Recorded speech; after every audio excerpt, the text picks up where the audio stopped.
welcome to this webinar, which is being hosted by the Asia Pacific Financial Wellness Initiative. We're a tiny team of volunteers who are absolutely passionate about promoting financial inclusion, health, and well-being across the Asia Pacific region. Before we go any further today, though, I'd like to acknowledge that I'm coming to you today from the lands of the Wurundjeri people of the Kulin Nation, and I'd like to pay my respects to their elders, past, present, and emerging. So we have a fantastic lineup and some expert panelists that we'll be speaking to today. The topic is microenterprise development in Australia. As we know, microenterprises are the backbone of the economy of most of the countries across the Asia Pacific region. And we are so proud to be able to host this webinar today to celebrate the International Day for Small, Micro, and Medium-sized Enterprises. So over to you, our fantastic host, Anna Pereira-Shaw from the RFI Global Group. Thank you, Vanita, and it's great to be here today with such a fantastic panel. And I thought before I introduce the panelists and get them to tell us a little bit about their organisation, I'll start with a data point just to set the context, because in the current climate, there is a lot of uncertainty. We've had the pandemic, we've had flooding, there's global unrest, and it's worth thinking about the climate that SMEs find themselves in. So RFI Global data shows that business confidence among SMEs actually declined quite dramatically throughout the pandemic, particularly early 2020, though it did start to improve somewhat throughout 2021. However, business confidence is still quite low among sole traders, micro business owners, and businesses with lower turnover. So although things are looking a little bit better, where we are right now with inflation and cost of living changes and the declining consumer sentiment as well, it's likely there'll be some flow-on effects for the SME and micro business cohorts. And I know we'll touch on this throughout the discussion, but wanted to set the scene with that data point just to keep in mind as we have our discussion this morning. But otherwise, what I'll do is I'll hand over to my panelists. So I'll give them a brief introduction, and then I'm going to hand over to each of them to actually introduce themselves in a bit more detail so we can hear from each of them about what their organisation is, how the organisation supports microenterprise. And I'd also just love to know for each of you, what do you love about your role? So Heather, I might start with you to answer a little bit tell us about your organisation and what you love about your role as well. Thanks so much, Anna. Firstly, that second question is a bit dangerous. There's a lot to love. So I'm Heather. I'm the Chief Operating Officer of Global Sisters, and I've been working with Mandy, who's the founder and CEO, back since like 2013. So we spent the first couple of years just getting the organisation off the ground. And then from 2016 to 18-19, we were piloting in 5 rural, regional and urban areas of Australia. And then from 2019-20, we really started to scale across the country. We've learnt so much in this time, and a lot of my assumptions that I brought from experience in microfinance overseas and here in Australia have really been challenged by the data that we've received from our sisters and from the experience of our sisters on what their real barriers to enterprise development are, and really what their needs are. So yeah, I'm excited to share with you today what I can. So Global Sisters, so we exist to make business possible for women, and more than that, to achieve long-term economic security. We believe that women's micro business has the power to change not only a woman's economic future, but make our whole economy a better and more inclusive place. So Global Sisters, we work at 2 levels. And simultaneously, we work at a direct sister impact level and at a systems change level. So at a direct sister impact level, we help women overcome barriers to self-employment, help them to start generating an income through that business and increase that income through the business.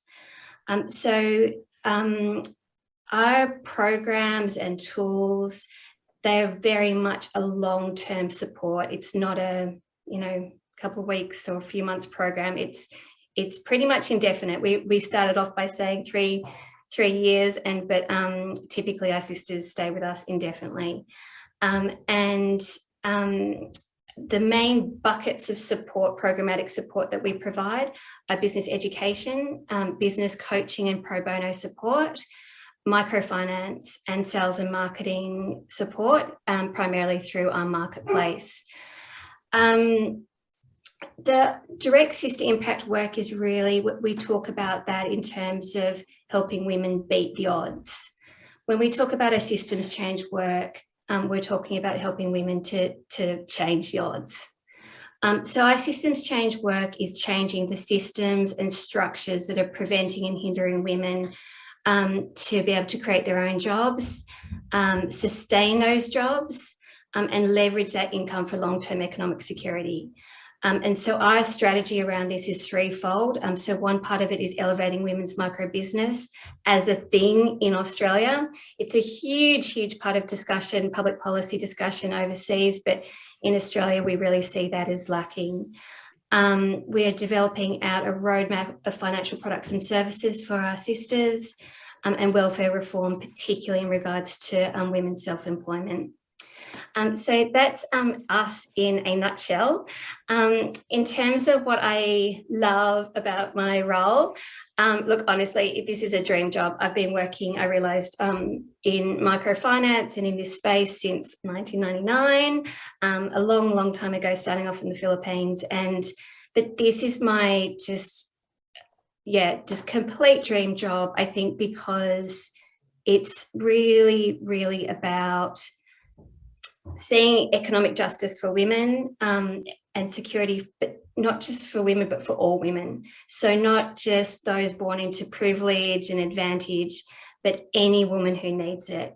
I love that Global Sisters is highly inclusive, and I love that overwhelmingly we're seeing women do what we call good business, and seeing business done differently to that of the mainstream startup ecosystem.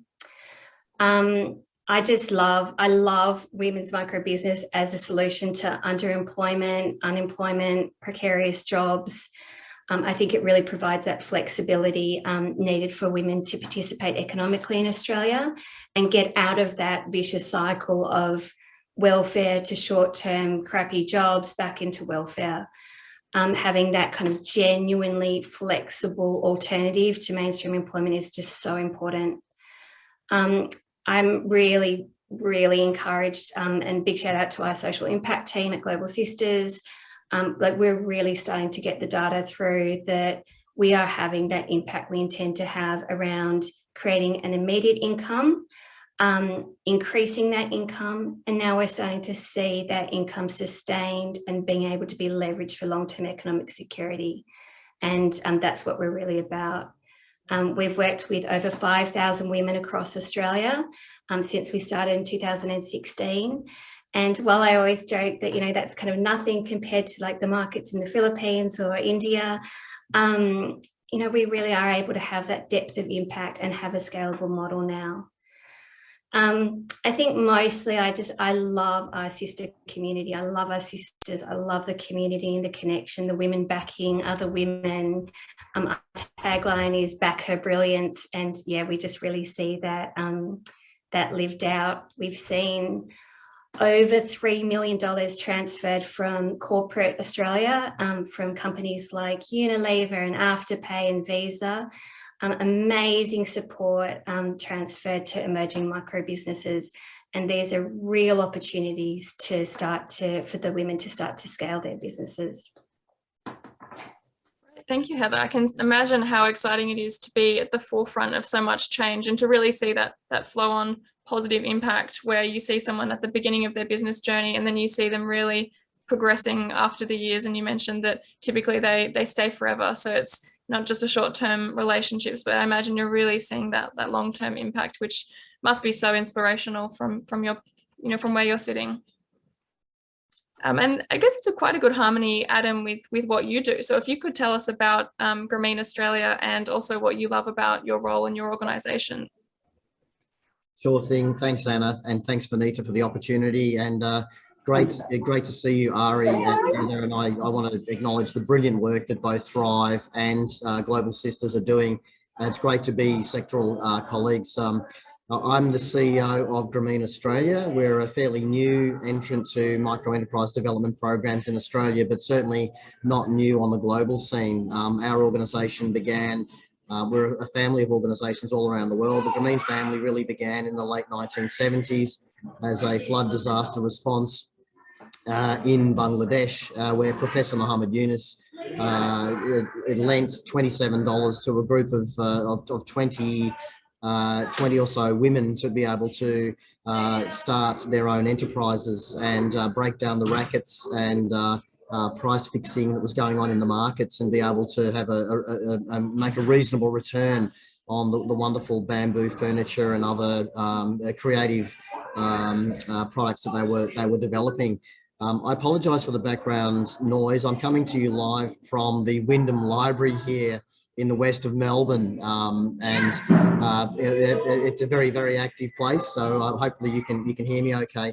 Grameen Australia, we've been around for about 20 years as an organisation, mainly raising funds within Australia for offshore microfinance development programs in Cambodia, in Laos, in the Philippines, and a few other places. Only a few years ago, we undertook a feasibility study that said there's a golden opportunity here in Australia for the Grameen model to be applied in Australia to reach women on low incomes that have that are financially excluded and unable to access credit. Secondly, who are underemployed or unemployed, and third, who are living in poverty. Fourth, who have an enterprise aspiration. Fifth, who have a vocational interest, and particularly from a Grameen perspective, sixth, who are willing and would benefit from working in a group of five. And working in a group of five is really part of the Grameen model. It's an essential element of the Grameen model, where like-minded people are encouraged to form into a group of five, where they each have their own individual enterprises, but share the journey, share a member journey from being unconsciously unaware of what the program does, to be able to become aware of through strength spotting and group recognition elements, to be able to identify ways to either grow or start an enterprise that means something to them. So we've in the last couple of years that we've been active, we've raised over $5 million from various sources to be able to provide a capital pool for lending and seed funding for our beginning operations. But we have a plan over the next 5 years to develop 10 branches around Australia, and we believe our quite ambitious goal is to reach 36,000 people in Australia, particularly women, to be able to develop and nurture their own enterprises.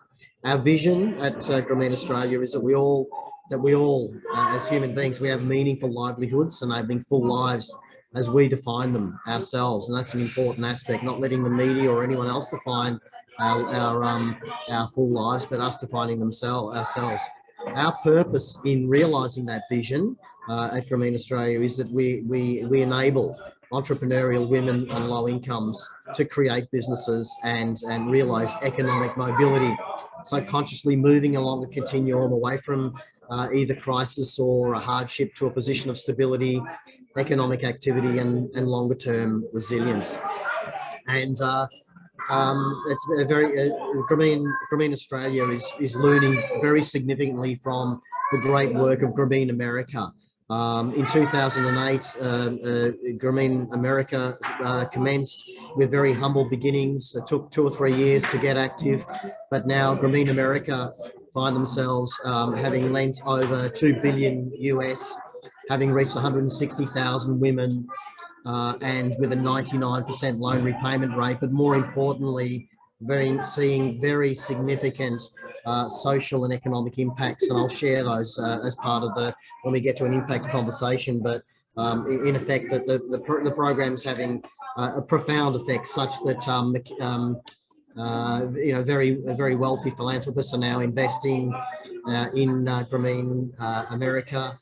Jennifer Lopez only 2 weeks ago was confirmed as a global ambassador for Grameen America, and particularly Latino, but all women entrepreneurs globally. And we're delighted to be associated. We have secondees from Grameen America, a great relationship, and they're helping us to become established. We've only just, Anna, started our operations in Australia in the last few months.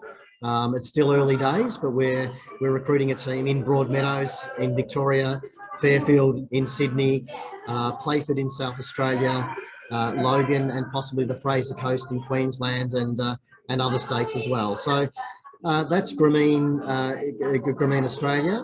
What I love about my role is that every day I see hope and I see belonging in the women that in the meetings. I hear the energy of the group meetings and the centre meetings that we have in our branch office. Just yesterday, I walked into our building.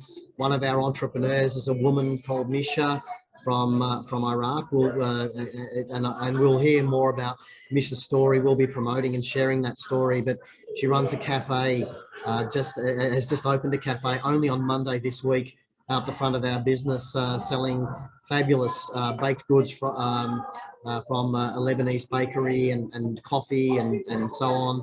And to see the pride in her face when all of the tables outside were occupied by construction workers, mums having a cup of coffee and just having a chat, seeing that hope and that contentedness and that sense of belonging and hope for the future with her two daughters, adult daughters, standing alongside her is one of the great things that I get and really enjoy from my role. So yeah, that's it for me, I think, Anna.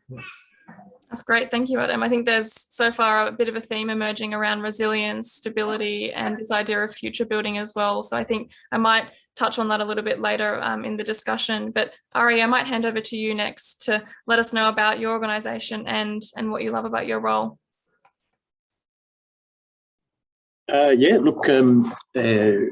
again, thanks for inviting us to participate in this. It's a great opportunity to share what Thrive does, and welcome to Heather and Adam. I think the three of us, the three organisations, do very similar work. We Thrive Refugee Enterprise was established around about 6 years ago in Sydney. But it has a very specific focus. So the whole point of our existence is to support the startup or the expansion of small businesses for refugees and asylum seekers. So we only work with that sort of cohort. We don't work with people who came here through a normal migration program, or students that became migrants that now a permanent resident and want to establish a small enterprise. We are very focused on asylum seekers and refugees, and the reason that the three founding entrepreneurs who were behind this enterprise wanted it that way is because typically it is asylum seekers are unable to participate in the mainstream financial system in Australia when it comes to business lending. So if you're not a permanent resident, you're unable to borrow. It doesn't matter how much money you want, whether it's $1,000 or $1 million, you're unable to even apply for a loan because all the banks, credit societies, building societies, etc., will ask you, the first question they'll ask you is if you're a permanent resident or a citizen of the country. So asylum seekers typically are on temporary visas or on what we call bridging visas, which is the lowest category of visas where they receive absolutely no government support and they're totally left to their own devices. The only thing that a bridging visa entitles them in 90% of cases is a work permit. With refugees, it's a little bit different because refugees will have been vetted through the UNHCR and have arrived in Australia on humanitarian visas with permanent residency. However, because they've only been in the country for a short period of time, banks and financial institutions are reluctant to lend to these individuals because they're not sure how they're going to acquaint themselves with the Australian business environment, and they see it as a high risk. So typically these two groups are the ones that miss out. So our organisation was established as a not-for-profit social enterprise. I think that's the best way to describe Thrive, by very high-end individuals who held senior positions in the corporate world and also had their own enterprise, and were able to both invest some of their own money into the startup of this enterprise, but also bring in money from the philanthropic world, be it philanthropic organizations or high-end individuals who would make donations. One of the founding members of the organization at the time that Thrive was established was also the deputy chair of Westpac Bank, and through his connections and goodwill, we were able to attract a startup capital of $6 million, which initially got passed off to small loans of between $5,000 and $20,000 with interest, to be lent out to refugees and asylum seekers. So right from the beginning, we had a very strong relationship with Westpac, who also helped us with our banking end of our operations, especially, lending systems, tracking loans, and all the administration side that goes with it. So that's how Thrive started, and essentially we target both men and women, although for us, unfortunately, 80% of our loans at the moment are men and 20% of our loans are women. And it is a number that we're now working seriously hard. We're trying to really increase the number of women participants in small enterprises. And to that end, we've appointed somebody that basically works specifically with women. And their numbers are slowly starting to increase. We basically provide not only the capital, and it's anywhere between $5,000 to up to $50,000. So we've moved on from our original offering when we first started, which was $20,000. So we don't only offer the startup capital or the expansion capital, but in most cases, we also provide business support. So not dissimilar to the Global Sisters and Adam's organization, our clients often, might know a little bit about an ABN number, but that's as far as their knowledge of the structured business community in Australia goes. So, we will take them to everything from, what the market expects. It can be simple things like punctuality, like delivering on time, like, being organized in a certain way because the expectations of how our society works as compared to maybe countries they came from. We've started any number of food businesses. So we take our clients through a whole process of, registration, understanding their health system, understanding the permits and everything else that they need, because they can't just open a food business without being properly accredited. So we'll provide a lot of that early intervention type work, anything from helping them develop their business idea to a more workable idea. They might come with a very crude or very, or sometimes a wish list rather than something concrete. So we'll work with them to develop that into a specific. Or we will work with clients who already have a small business and are requiring expansion capital buy some machinery or buy another truck or equipment, etc. So essentially, that's what we provide. We also provide a mentoring program. So we've got a liaison with the corporate world, and we have specialist mentors, accountants, communication specialists, IT specialists. So depending on the needs of our clients, and if they want to avail themselves from those services, which are totally free, we'll be able to put somebody like somebody can design a website with online purchasing facilities on it already, to social media strategies, to setting up your bookkeeping system on Xero or things like that.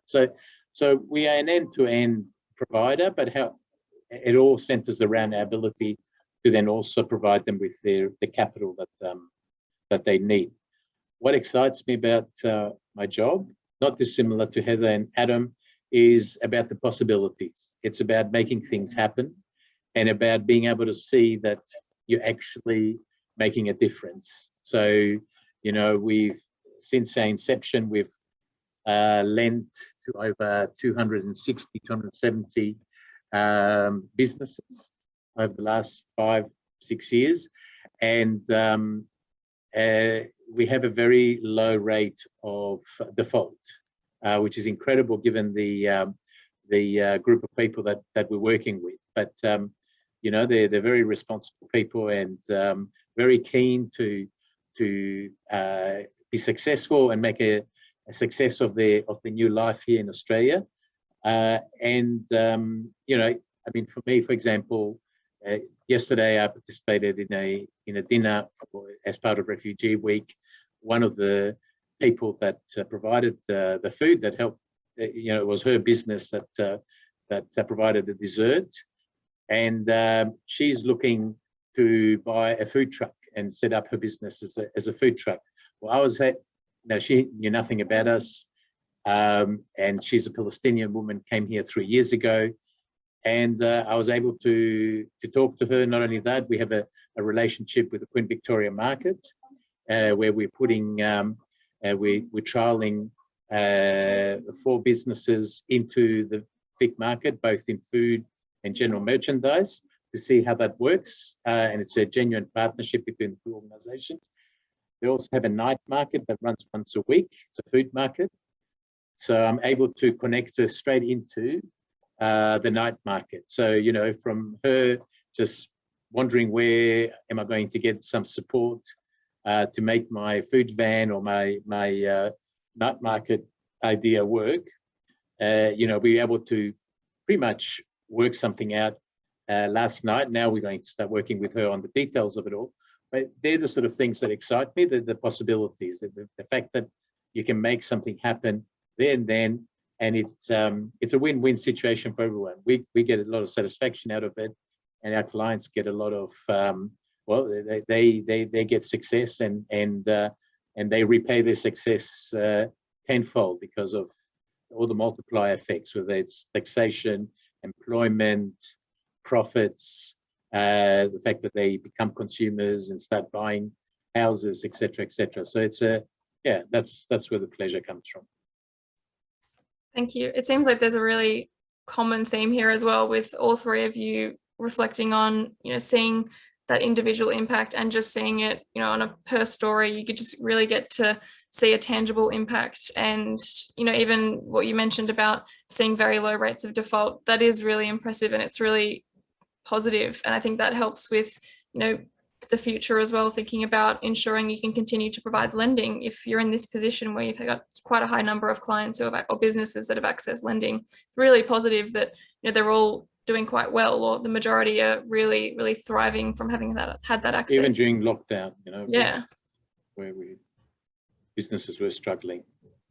That actually leads quite nicely into a question that I have around the impacts that we've seen over the last few years. So I think it's probably hard to ignore the last 2 years, and I know some of us are trying to avoid talking about the pandemic too much. However, I think in the business context especially, we saw some industries hit particularly hard. I think hospitality is one, there's the service industry, there's a lot of industries that really felt it. And I'm sure, unless maybe an organization was in the cleaning business, there was a lot of stress that was being felt. And, there's, regardless of industry, these smaller businesses, would have really felt that impact. So it'd be great to hear from each of you on some of the impacts or changes you've seen over the last couple of years, and reflect on or let us know how your organisations have adapted, and what you've needed to do to actually adapt to the changing needs of your clients or of the businesses that you work with.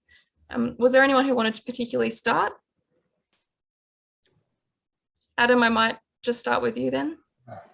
Sure, Anna. In terms of the pandemic, I think it's sort of had positive and not so positive effects as well. From a positive impact, I think it's there's been, well, sorry, the reality is that many women in insecure work were significantly displaced and disproportionately disadvantaged as the short-term and gig economy type roles had evaporated and forced people to be innovative and essentially work from home at fairly short notice. So therefore we know that women were again disproportionately disadvantaged by in terms of income.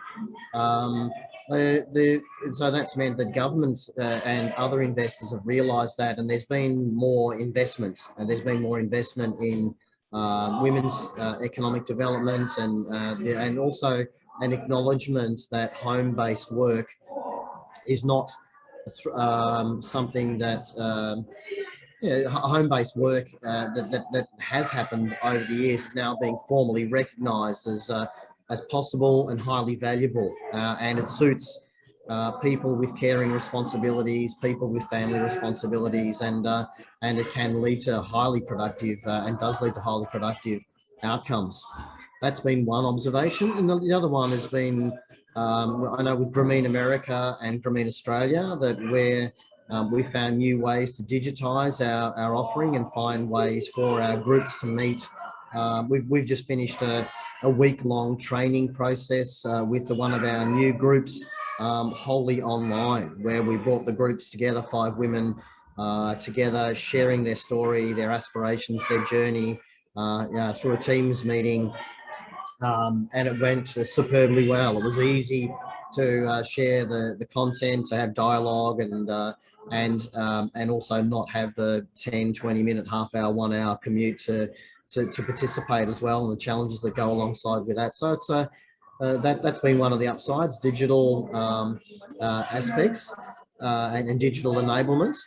I also think that the pandemic has, this is a societal benefit, has caused us to relate a lot more with people, and to really, it's changed our perceptions of what's possible, and a reality check about our own well-being. What do full lives look like? How do we define our full lives? And we're all thinking about what's important.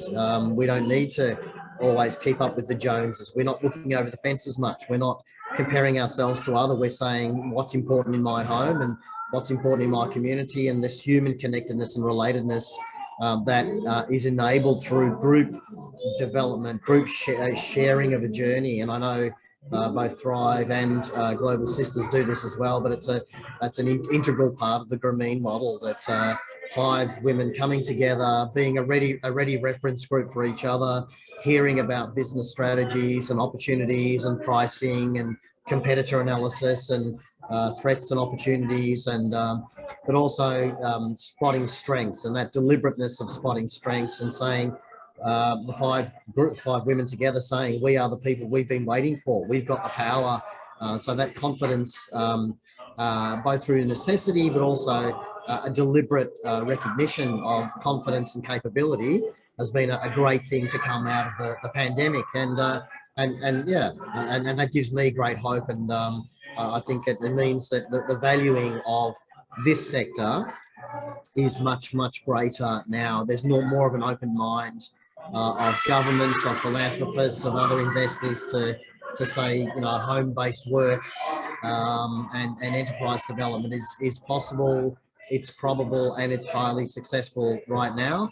Unfortunately, collectively, all the sectors working in micro-enterprise development in Australia, particularly the organisations that are either not-for-profit or aim to break even, we're only reaching 1% of the demand in the country. We've got a golden opportunity to reach many, many more people, to improve lives, to generate incomes, and help assist those that want to move away from wage-based commuting type roles to a home-based self-income generating roles where we have more control, more say to suit our own circumstances, and therefore more well-being. I think that's been one of the great opportunities from the pandemic, Anna.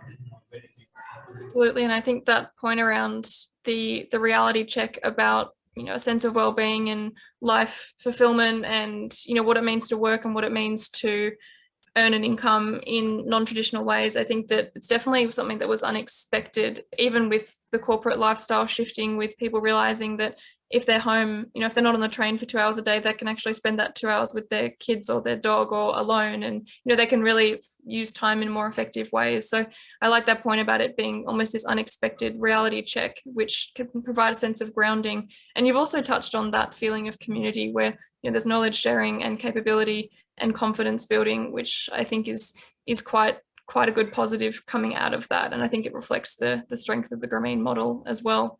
Heather, I might go to you next. Yeah. And I was really keen to respond to that. And it's just so well said. I mean, that is, and I just really want to, reiterate that. Like, that was our experience as well. We just saw thousands and thousands of women contact us who had lost their low-paid, unstable work during the pandemic, and who were looking for a flexible alternative.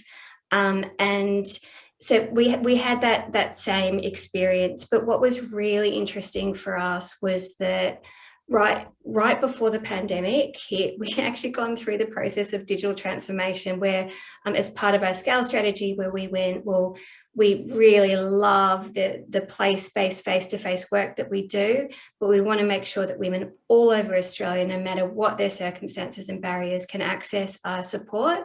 And so we'd been through this digital transformation process. And when the pandemic hit, we were just in this amazing position to be able to offer that support online, but still fully facilitated with that human connection that Adam was speaking about. But I think what else we saw, they were for the new sisters, the new women that were coming into contact with us. But for the women who had existing businesses, they were very much those home-based businesses. And what we didn't see, which I think was very typical across the board, we just didn't see business failure. We didn't see businesses shutting shop because they weren't bricks and mortar businesses, because they were home-based businesses with that flexibility, so they could pivot and adapt. And that's overwhelmingly what we saw with our sisters, is that they just iterated and kept the business going, in line with what was going on externally with the pandemic. But I think the third thing for us that was really important was that a lot of our sisters were, these are genuinely micro businesses, under 4 employees, very, very small businesses. And a lot of them were selling at markets, and, a lot of their operations were face-to-face. And the pandemic, I think, just, if they weren't operating online and selling online, it showed them that they had to, and they had to become comfortable with that pretty quickly. Even cohorts that typically hadn't been that, older women or women who had low levels of tech literacy, through that experience, that collective experience we had of having to do everything on Zoom, and it became possible, it became easier. And so we set up, in the first year of the pandemic, we set up our marketplace, our online e-com platform for women's micro business in Australia, as a scalable way. So not each individual helping them to set up their own website and learn their own SEO and all of that, which is just very, very hard to do at scale. But this was a solution which would overcome cost, tech literacy barriers, and enable women to sell online like immediately. And that has just been hugely important for us. It's been a huge win coming out of the pandemic, enabling that. So yeah, we're really excited about some of the things. Even though the pandemic was, it was incredibly tough. There's been some silver linings for us as well. And I suppose it also sheds a light on some of the key strengths of that micro business model, where you've mentioned they were able to pivot, and the fact that they could adapt in different ways and rely on online, or rely on not having to close down a brick and mortar type store probably ended up being quite an unexpected advantage for these types of businesses. So it's so exciting to see that really was okay during the last couple of years, and that they've actually found some of their strengths in that ability to pivot. I really think that's so positive, and hopefully gives them that optimism and confidence for the future as well. Arie, anything to add on this, or what you're seeing in your business as well? No, pretty much the same thing. We had a lot of our clients adapted, and we lend typically to people who want to start an Uber or taxi business. So they're the businesses that were mostly affected. Quite a lot of the retailers were the ones that had bricks and mortars investments were also affected. But the ones who were mostly affected were, our taxi and Uber type businesses. And what we found was that some of those people just said, well, right, if I can't drive an Uber, I'm going to go and drive a truck, and if I have to learn how to drive a truck, I'll go and get my license so, they changed, they just adapted that way. The nature of refugees and asylum seekers is they're very resilient. So to them, an economic crisis or the pandemic, I'm not trying to trivialize it in any shape or form, but compared to what they've gone through just to get here, and how enterprising they had to be just to get here, they probably didn't think that the pandemic was a greater challenge than what they had already faced. So we're in one sense, lucky that way. What we did during the lockdown is we reversed our role a little bit and thought, okay, well, if you can't bring a business idea to you, we might box some business ideas that we will take to market. And so we developed a couple of business in a box type ideas. One of them, we developed a very strong relationship with Australia Post.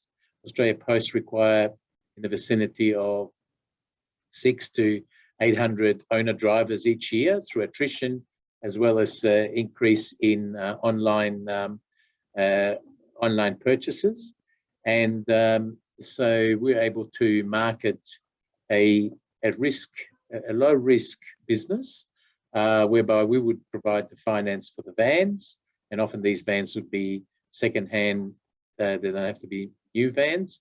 And Australia Post would provide them with access to delivery rounds, which are often not too far from where they live. So it's not your typical courier work where you might go, the whole length of the city to deliver from one end to the other. These are jobs where they're working specifically in a certain area every day. So they become very quick and adept to that, and they can deliver up to 200, 250 parcels a day and earn very good money. The other one was with a cleaning company. So and this is where we try to target women, because this franchise company was very adaptable to women's situations. Quite a lot of our clients, female clients, are single mums. So they could only work, say, certain hours. We managed to organise with the franchise company that they could buy into a round of cleaning during the hours that they're available, and these jobs weren't very far from their homes, and provide them with very nice income, monthly income, for the hours that they could work. So we decided you know, let's see where we can sort of come up with some ideas where we take, you know, a fairly trusted model to our clients and say, look, this is a ready-made business. We'll help you get it started. We'll help you finance it. And then you just come in and run it. And the same thing we're doing now with the Queen Victoria market. Essentially, we're testing a model of some stalls and in partnership with this organisation. If this works well, we'll start advertising that and sort of saying, well, look, you know, if you, especially craft and food businesses, really lend themselves to that sort of institution. So that's how we use the sort of the lockdown period, is where can we become of service to our clients and de-risk the business idea.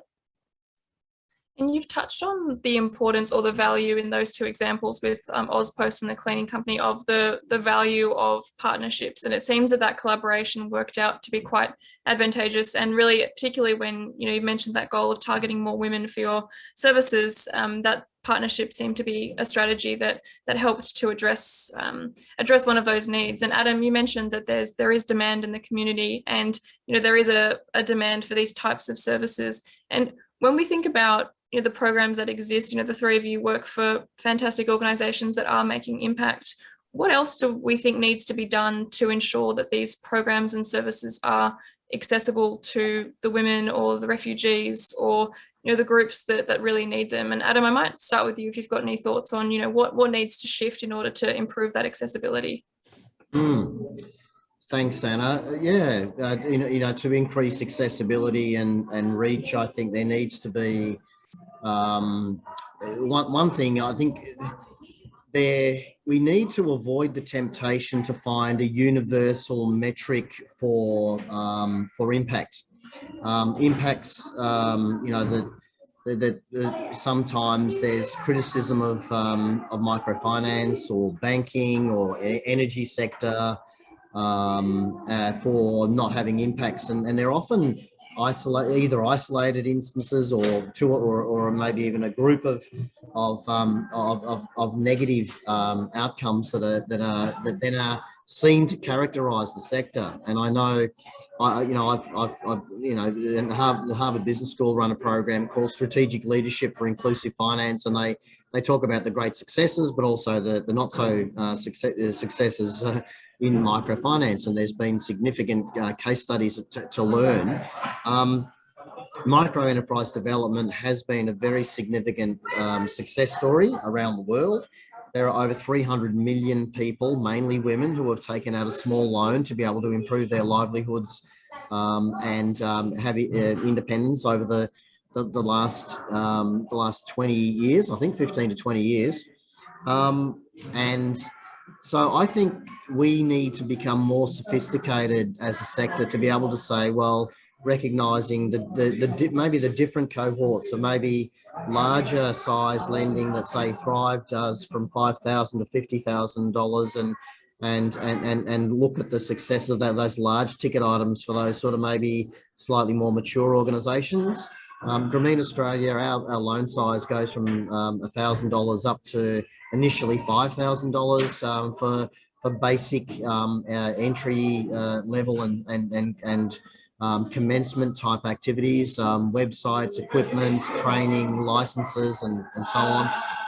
But I think being able to have impact areas. So, of course, you know, I want to, again, Grameen America, I think, is a role model here for us, in that the MDRC, a very well recognised research policy research institute in the States, over a 3-year summary has identified that the Grameen Australia program for 160,000 women has reduced material hardship, has increased net income of women, increased non-retirement savings, increased credit worthiness through the Vantage score, deepened relationships, broadened social support systems, and increased overall well-being and financial resilience. And I know they're obvious things that you think that's the aim of a microfinance organisation, but what tends to happen is that people who come from either a banking background or a government background will often think, oh, let's just look at 1 year or 2 years in isolation, but let's look at 5 or 10 years, because there are significant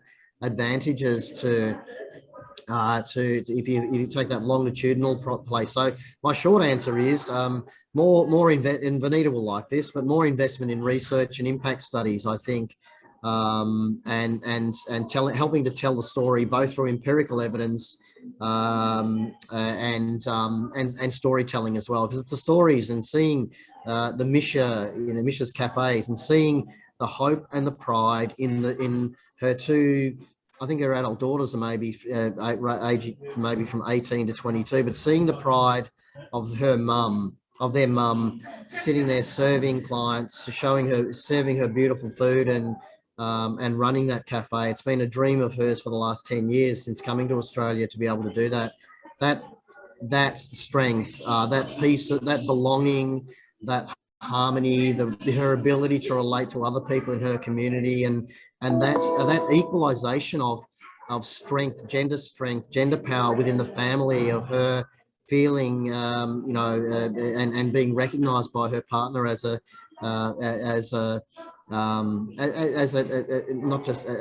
playing a great role in addition to being a mum, but having equal power, economic and emotional power in the family has been a very significant thing.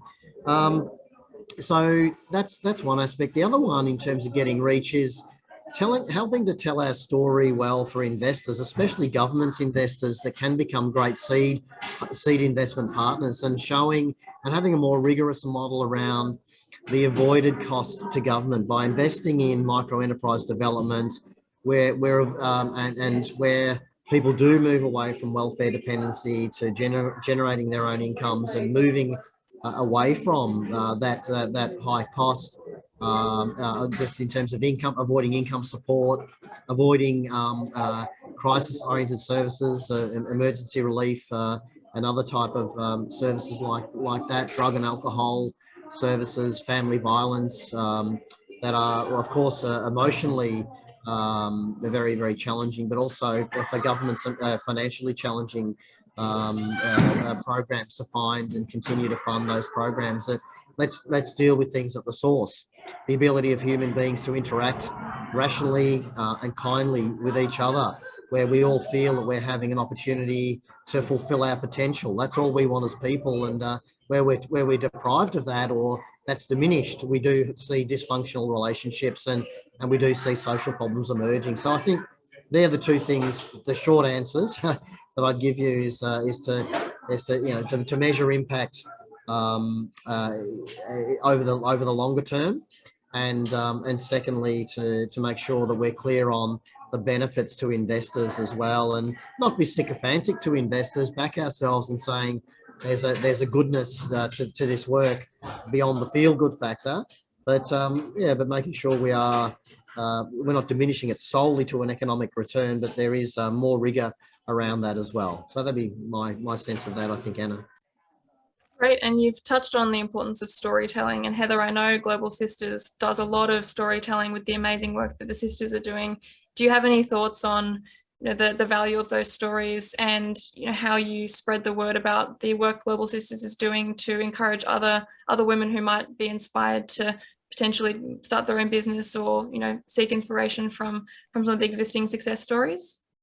Yeah, look, I mean, social impact is just critical to what we do, and we developed our impact framework very early on in consultation with our sisters, really where they were setting out what they wanted to see change. And so we track change across 6 domains. Business acumen, enterprise, financial resilience, empowerment and influence. And that's what we track at an individual level.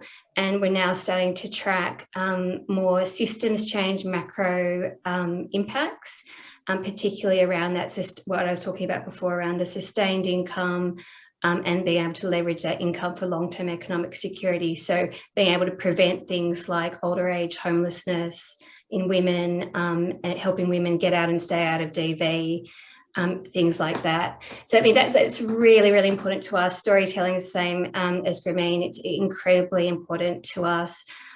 Each of these women has the most insane story of the barriers that they've faced and overcome.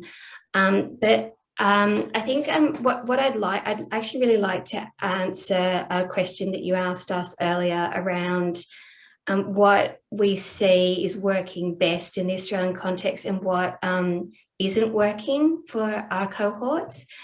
And so our cohort at Global Sisters is different to Thrive so we work with all women who need it. So women who are unemployed, underemployed, in precarious employment. We have a strategic focus on single mums and older women as two groups that are often invisible and underserviced and undersupported. But we do support, we're really, really inclusive. So we support women who are in urban, regional, remote areas, women who are refugees, women who are migrants, women with disabilities, women experiencing DV, First Nations women, it's very, very broad. And we always say this could be any woman. I know that I am only a few steps away from being homeless. As are most women in Australia, there's only a few changes in circumstances that can lead to that. So we are genuinely for all women and very, very inclusive, and that's really important to us. And so that's our cohort. So purely in that micro business under 4 employees space. I'm going to start off with what hasn't worked. And then go into what I say has worked in the Australian context. So so my background is in microfinance overseas and also here in Australia with First Nations people. And I think I came at this very much from an approach that, finance, access to finance and loans, business loans was going to be one of the most, if not the most important thing. In all the studies, you always see access to finance is the most important thing, most important barrier that women face. We learned very, very quickly that this was not the first need. It was maybe the 5th, the 10th, the 20th need. We started to learn very, very quickly. It was the type of loan and the timing of the loan was really, really important for the cohort that Global Sisters works with. We offer business loans and filling the gap in that under 5,000 category, so genuinely micro, and where we were going to be connecting our sisters to larger loan amounts from other providers where they needed it. But what we started to see was that women just were not wanting finance, any form of formal finance in those early years, from that first 18 months to 3 years. They were getting part-time jobs, they were reinvesting their profit, they were doing pre-sales, they were doing anything but accessing formal finance. And what they said to us was, what we really need is access to business insurance. That's what we need to sell at a market or to sell online, to do anything, to get any sales, we need business insurance. And so we worked with Suncorp and Amy over quite a period of time to bring out Australia's first microinsurance product. But that's really set us on a path to create a roadmap of financial products and services for our sisters that are going to be, super, savings, mortgages, anything, financial advice, anything that is needed, but where it can be taken at the right time for their business and what's going on in their life, and where it's really kind of connected and integrated. So that's a big part of our systems change work that we're really getting going with now, and we're really excited about. So yeah, I think that was really important for us to understand that yes, finance is needed, but how it's delivered, the how and the when is really, really important. And there were other things that for our sisters that were needed way more first, because of the way that we're seeing women doing business differently. We're seeing women set up businesses, spend a long time iterating, market testing, refining before they start to do things like take finance, to take that, that huge risk. And what we started to see and have designed our whole model around is the data we were receiving around the real barriers to micro business and self-employment were accessing long-term support, community and connection, lack of confidence, access to really practical business education, and access to sales and online markets.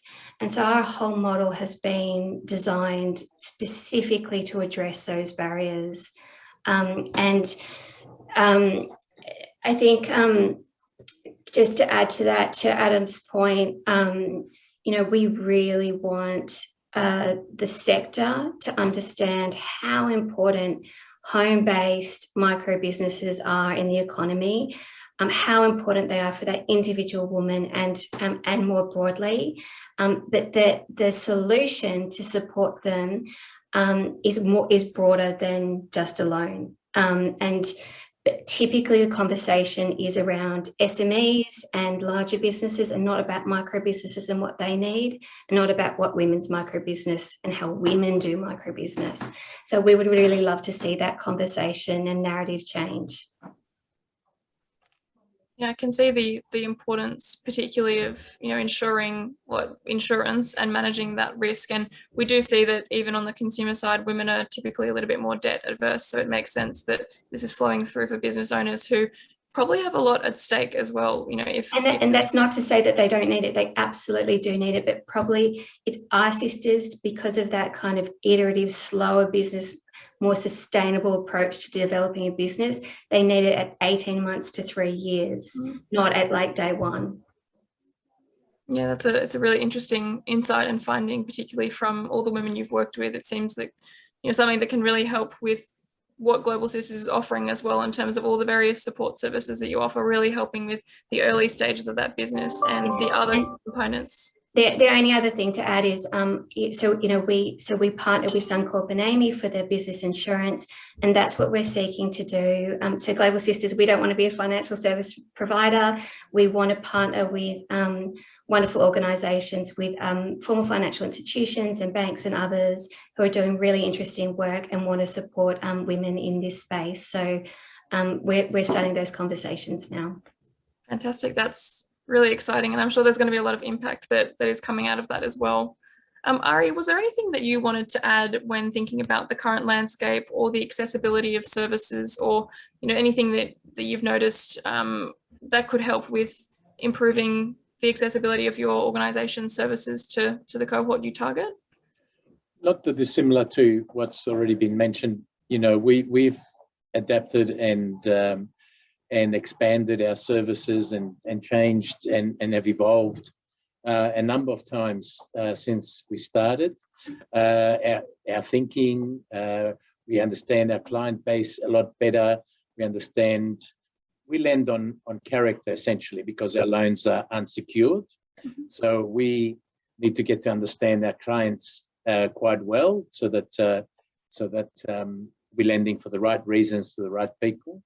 And that was a steep learning curve. You know, we initially made certain assumptions that once we got going turned out to be not so true. So we adapt. And I think one of the messages I'd like to leave people with is that you need to be adaptive to your market. I mean, it's like any business really. At the end of the day, you're running a service, but it is a business, you know, and you have to run it as a business. Doesn't matter that that it's a not-for-profit business. You still have to run it along the principles of a business, and your target market, your audience is most important.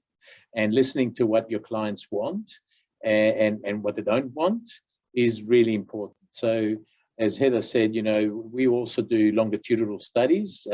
We've only been going 5 years, so we're able to now, I mean, in the last couple of years, we've been able to track our impact on people's lives through our loans and the fact that they could set up a business. You know, what sort of impact this has had. So it's something that we've now started to able to track a lot better than, say, 3 years ago when we didn't have enough data. But collecting data, I think, is really important. So having a good data collection system. We started with a Excel spreadsheet data collection system when we first started, because we were resource poor, and we've now recently, in the last 12 months, moved into Salesforce. And Salesforce is a terrific database and gives us fantastic information. I mean, you can set it up any way you want to get information and track client success and otherwise through it. So that's really important, having a good data collection system, and then having at the other end, what do we do with all this data, and how do we read it? And we have dedicated staff now that look into that. Just by way of example, one of in terms of listening to what worked, what didn't work, we thought that charging interest was it was part of the way business is done in Australia. But of course, quite a lot of our clients come from Islamic backgrounds, and to them, the issue of interest is a barrier to being able to borrow. So eventually, over a period of time, we actually listened to our client base and to the feedback that we were receiving. We did some research into it. We got some legal advice, worked with some organizations to see whether we could move into the Islamic finance sphere. And, as of the last 3 months, we originally launched a pilot program in Queensland and have now sort of moved it nationally. So for refugees, so these are people that have come to Australia with permanent residency, we're able to offer a zero interest loan. We charge a nominal service fee for the as the advice, for the support that we give people to help them set up in the business, but that's at a very reduced cost to what they would pay with if we were charging interest. So that's for us, it was a big risk. It's moving from one end to another end, but it's something that's been really well accepted in the marketplace. Some of the things that we've learned in terms of the service that we've provided to clients that we thought was going to be a real winner was our mentoring service. A lot of our, and I have got a background with the NICE program, which is a very large government-supported business startup program. We faced the same issues then as well. A lot of people want the initial support. Where can I get information? Give me that, educate me. But once I have that information, once I have what I really want from you, I don't really want you involved in my business, so to speak, as in,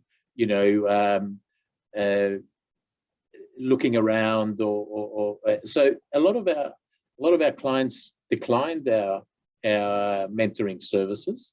Probably only 15, maybe 20% of our clients avail themselves from a totally free service. That's something that I learned also through NICE. In the NICE program, people were very happy to receive the education, the contacts, the networks, the government support, the income support. And then when it came to the mentoring, is like, well, let me run my business my way. I don't want anyone snooping around. So they're the sort of things that we have learned, and we've adapted our service delivery accordingly. I like that you mentioned a message to leave everyone with, because I think as we come to the end of this discussion, there are a few key themes that I've really noticed coming out of this discussion. And, really thank you all for your time and sharing your perspective. And I think that some of the key insights that I've been noting down is really the value of storytelling and the role of that longer term data as well, just to reiterate the really significant impact that all of your organizations are making, the role of adaptability as well. And, Heather mentioned that ability to pivot, that being quite critical to such an uncertain environment. But also, Arie, your point about refugees having already faced so much. So you've got such a resilient cohort, and I think that would be similar across the three organisations. You know, your businesses are exceptional, and they're made, you know, they're being run by people who are passionate, and, you know, they're really genuinely trying to, you know, be economically resilient and be independent and support for their family. And I think you're all in a really great position to just see how much impact is happening. And, you know, I know there's probably a lot of things that are happening right now for the next few years, a lot of different plans that are being set in stone. And I'm really excited to see what each of your organisations continue to contribute, and, you know, the impact that you all continue to make in the market. Venita, were there any final comments you wanted to add before we wrap up today? No, look, a big thank you to everyone who's participated. And Anna, you've wrapped it up so well. We can see that, you know, there are common threads across the three business streams. And what I really liked was Adam's comment that, you know, the sector needs to work together, just like human beings need to work together. So, you know, you're not competitors, you all are collaborators at the end of the day. To me, that's what will make that system change, Heather, that the Global Sisters is looking for, as well as supporting Arie, you know, the refugees and asylum seekers who don't have access to any other source of income and financial inclusion. And Adam, you know, your group model of 5 women working together and supporting each other almost as a tribe. Again, you know, all of these really touch my heart as a researcher, because I can see that these are the things that are needed for longer term success, not just for the women and their businesses or the people that you support, but also for the sector to be sustainable and grow. So thank you so much on behalf of the Asia Pacific Financial Wellness Initiative. We could not have asked for a better audience and better insights from you. So thank you so much. Wonderful way to celebrate a wonderful day. Pleasure. Thanks, everyone. Thanks so much. Thank you.